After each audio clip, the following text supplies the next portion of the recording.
Hey, this is Josh Alexander with Orange County Housing Market News. If you're a returning subscriber, thank you so much for your continued support. I really appreciate it. If this is the first time you've listened to this show is all about Orange County real estate. So I go over different trends happening in the market, I interview local experts, and then if you're a buyer or seller, I go over different timely tips that you need to know about what's happening in the market now that affects you. So if you're looking to buy or sell a home in the near future, this is a great place to start.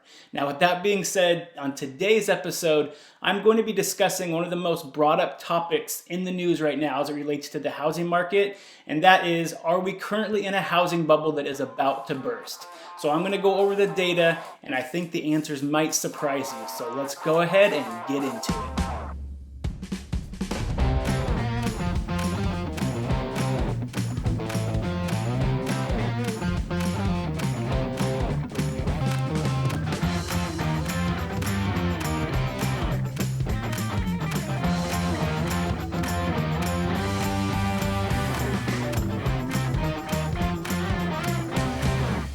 So real quick, before we go over everything, I do want to mention that whether you're listening to this through podcast or watching it via video, I am going to be providing a link in the show notes that's going to go over all this information plus more in a blog post that I wrote. So that way, if you do want to get some more information, check out the graphs, look at even more detailed analysis of what I'm talking about here, feel free to check that out after the show. Okay, so with that being said, let's go ahead and look at appreciation first. So last year was a crazy year for real estate.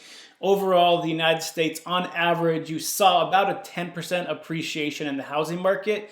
And when you compare that to the long-term average, which is right around the 3.8% every year, you can see why a lot of people are growing concerned about, are we in a bubble? What is going to happen? This type of appreciation is not sustainable. When is the market going to crash? So before we get too crazy and start looking at that, let's go ahead and zoom out a little bit and look at some of the long-term averages over the last 20 years of what appreciation has done. So I'm going to pull up this graph right here so you can kind of check it out. Now you'll be able to see what that long-term average, again, about 3.8% appreciation should be per year and what we've actually done. And the first two things you want to look at is, one, prior to last year, the previous 11 years before that, we were actually underperforming on appreciation in the United States as we were continuing to recover from the Great Recession. And then the second thing I want to point out is that before we had the last housing crash, you can see it took many years of higher than average appreciation before we got to the point where the housing bubble popped and everything crashed. And everybody knows the history and what happened there. So those are the two things I want to point out, because if we look at this market as a whole, you can kind of see that when that crash happened versus the recovery that we've had, those kind of balance each other out. So yes, last year we did see a much higher average appreciation than usual, but there's a lot of reasons why I don't think we're going to see that type of appreciation this year as well as the years going forward. So let's go ahead and break some more data down and get even deeper into why I don't think that's going to happen. So let's look at the supply side first. So if you remember from my last episode, I pointed out that we started this year off with the lowest inventory since at least 1981, because that's when they started keeping records of these things. So it was probably even before that. So needless to say, we have extremely low inventory right now. And if you're a buyer right now trying to find a home, you know that you're probably very frustrated because there's just not enough homes hitting the market. And every time one hits the market, there's 10 offers on it. It's very hard to get into a home right now. So there is some good news on the horizon for buyers, because I do think that some of this inventory will start hitting the market, and there's three main reasons why. So let's go over those. So the first one is that we are about to enter the spring market. Traditionally, every single year at the end of February, early March is when you start seeing homeowners put their house on the market in larger and larger numbers. And that number keeps increasing all the way through at least May. This year, I have a feeling it's probably going to be a little bit farther, so probably into June. But you should expect inventory to rise just because the traditional cycle is going to start where that spring market comes. People want to get their house on the market so they can get it in escrow and then hopefully close escrow towards the summertime. So if they have kids, they're not having to uproot everything and move in the middle of a school session.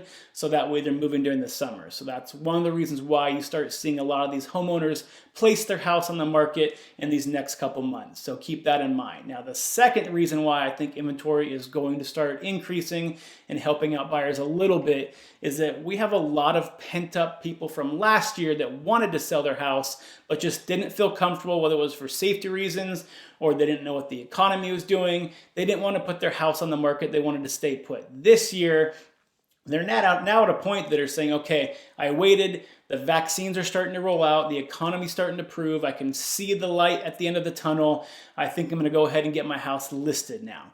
So on top of the normal inventory that we typically see during the spring market cycle, I am anticipating more inventory than usual because of that pent up inventory from last year that never hit the market.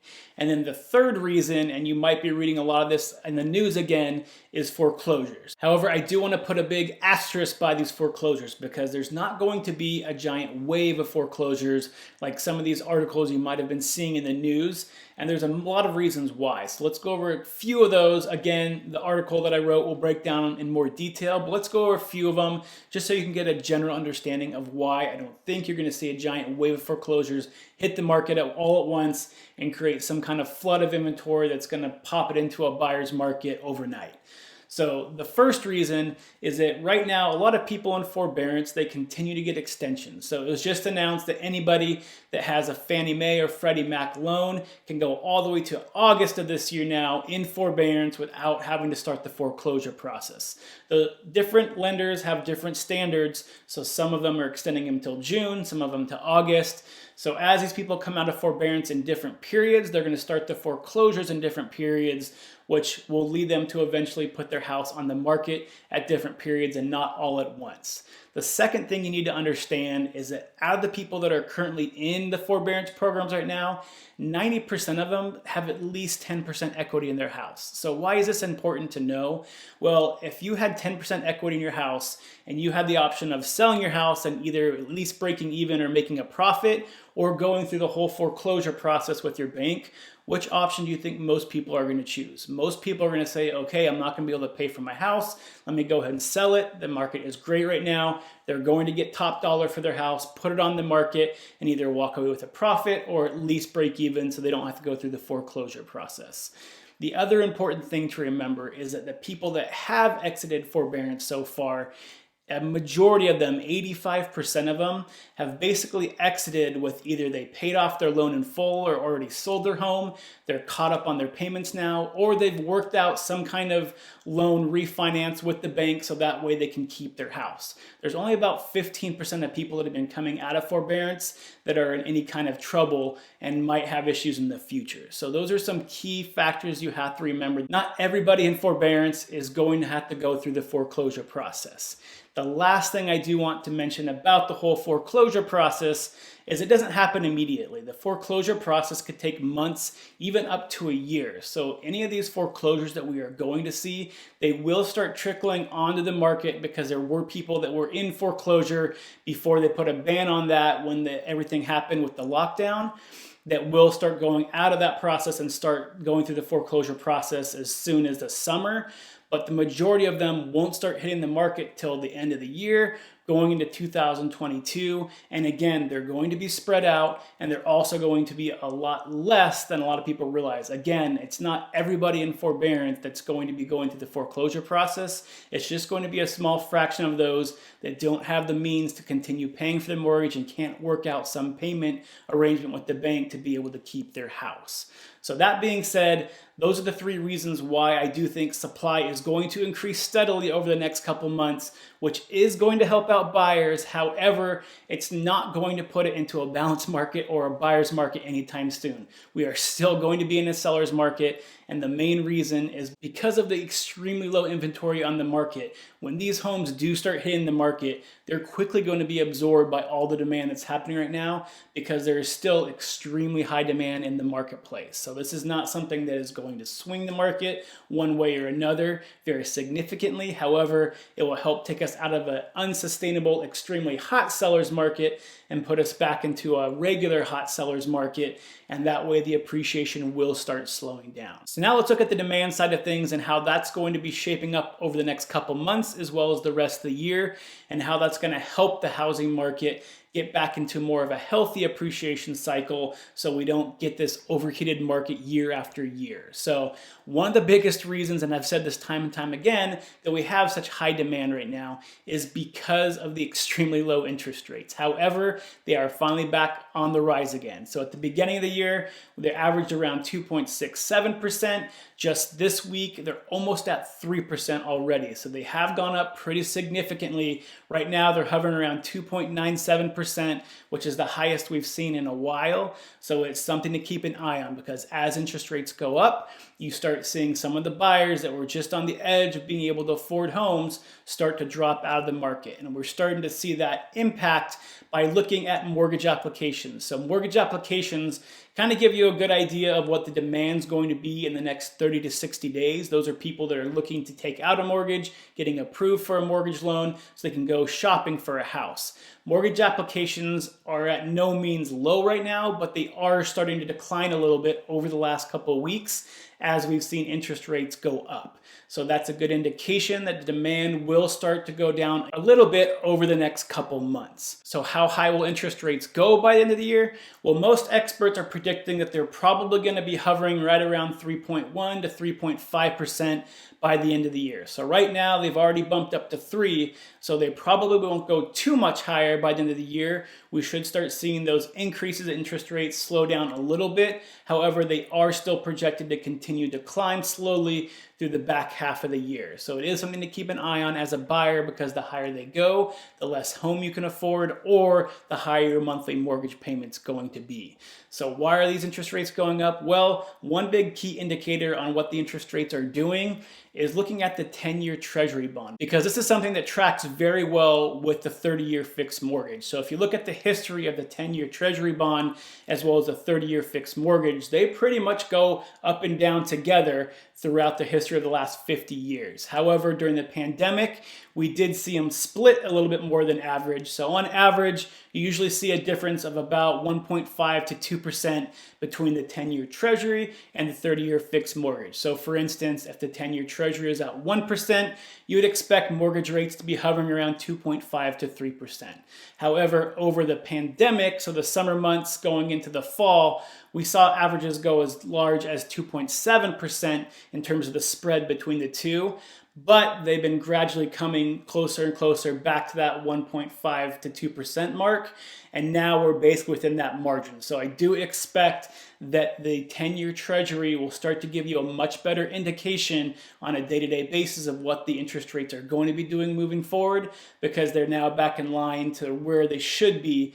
And so you should be able to use that 10-year Treasury as a more predictable indicator of what the 30-year fixed mortgage is doing. So one last note on the demand side of things in regards to the interest rate. Even if we do go up to that 3.5% interest rate, we're still looking at some of the lowest rates we've ever seen in the housing market. So even though that might seem a little bit high compared to what we've been used to over the last couple months, 3.5% is still an excellent rate for a mortgage. So it is going to be able to keep that demand chugging along. You're not going to see a giant dip in demand just because interest rates go up to that 3 to 3.5% amount. It will decline a little bit, but not significantly enough to really impact the market again to bring us out of a seller's market anytime soon.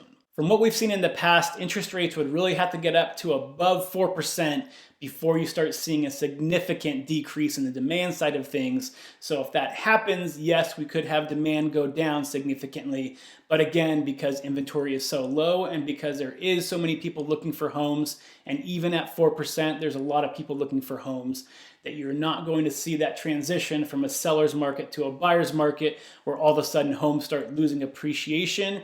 What we're going to see happening most likely is that appreciation is going to slow down. So instead of 10%, the average that most people are predicting at this point is somewhere around 5%. So half of the appreciation that we saw last year, which is still a little bit above the average of that 3.8% I talked about at the beginning, but it's much more in line with the traditional average, and it will help the housing market cool down a little bit and avoid us getting into too much of a bubble where we're seeing 10% or more appreciation for year after year, causing us to get to a point where some kind of major correction would have to happen. So yes, we had 10% last year, but we are expecting about half of that this year, and then maybe even a little bit less the next year after that. However, appreciation is still predicted to continue over the next year or two based on the current economic data that's out there right now. So buyers, there is a little bit of good news on the horizon. It's not great news, but demand seems to be going down a little bit, possibly in the next couple months, and supply should start increasing